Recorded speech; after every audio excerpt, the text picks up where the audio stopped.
मिल जाएगी मंजिल भटकते भटकते ही सही, भटके तो वो हैं जो घर से निकले ही नहीं। तो hey guys, welcome back to fact to sky and आज हम लोग बात करने जा रहे हैं स्टीफन हॉकिंस के बारे में। स्टीफन हॉकिंस एक ब्रिटिश साइंटिस्ट और प्रोफेसर होने के साथ ही साथ एक ऑथर भी थे।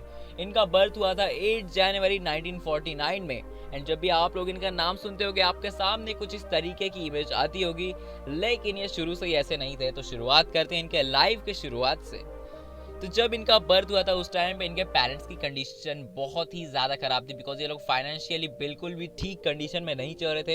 एंड सेकंड चीज़, उस टाइम पे सेकंड वर्ल्ड वॉर चालू था, जिस कारण से इनके फैमिली को बहुत ही ज़्यादा खतरा था। और उस टाइम पे ऑक्सफोर्ड को एक सेफ जगह माना जा रहा था, जिस कारण से इनके पेरेंट्स ने डिसाइड किया कि अब हम लोग ऑक्सफोर्ड में शिफ्ट हो जाएंगे।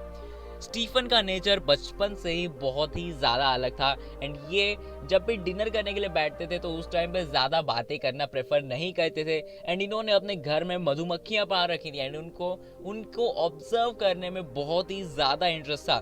इनके पिता मेडिकल रिसर्च में काम करते थे एंड वो चाहते थे कि स्टीफन भी सेम फील्ड में अपना करियर सिलेक्ट करें, लेकिन स्टीफन को साइंस और यूनिवर्स में बहुत ही ज़्यादा इंटरेस्ट था।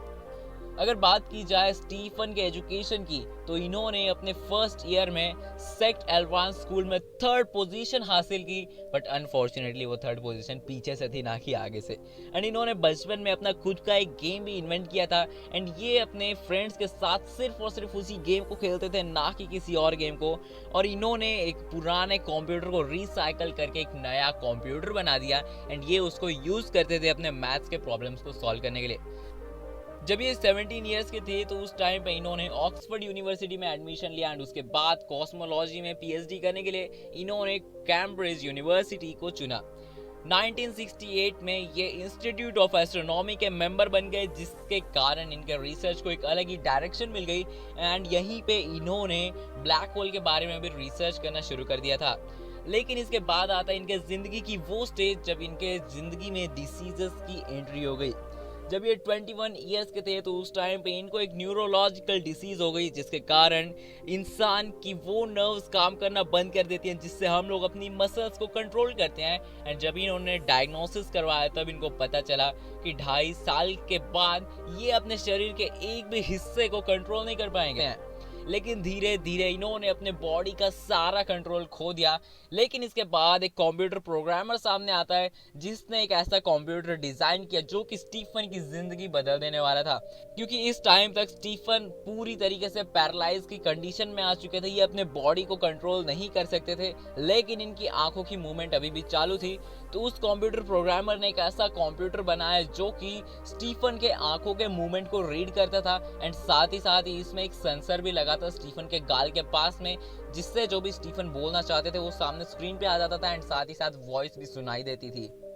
अब आती हैं वो theories and contribution Stephen Hawking की। इन्होंने एक एक करके यूनिवर्स के सारे लॉ को स्टडी कर लिया एंड उसके बाद इन्होंने कहा कि अगर हमारा यूनिवर्स बिग बैंग से क्रिएट हुआ है तो कभी न कभी इसका एंड भी जरूर आए। इन्होंने जनरल थ्योरी ऑफ रिलेटिविटी और क्वांटम थ्योरी को मिक्स करके बनाया हॉकिंग रेडिएशन का कंसेप्ट एंड साथ ही साथ इन्होंने ये भी कहा कि अपने यूनिवर्स का कोई भी एंड पॉइंट नहीं है। जैसे अगर हम लोग अर्थ पे चलना शुरू करें तो वो कभी खत्म नहीं होगी, वैसे यूनिवर्स भी कभी खत्म नहीं होती। इन्होंने अपने लाइफ में काफ़ी सारी बुक्स लिखी, जिसमें से 3 बुक्स बहुत ही ज़्यादा फेमस हुई एंड नंबर 1 पे आती है the brief history of time and इसमें इन्होंने स्पेस और टाइम के बारे में काफ़ी सारी इंफॉर्मेशन दी थी। इसके बाद आती है the universe in a nutshell और इस बुक में इन्होंने कॉस्मोलॉजी से रिलेटेड बहुत ही सारी थ्योरीज दी थी। एंड थर्ड नंबर पे आती है द ग्रैंड डिजाइन एंड इस बुक में इन्होंने ये कहने की कोशिश की कि इस यूनिवर्स को किसी भी भगवान ने नहीं बनाया है, ये बिग बैंग कॉज है फिजिक्स के लॉज का।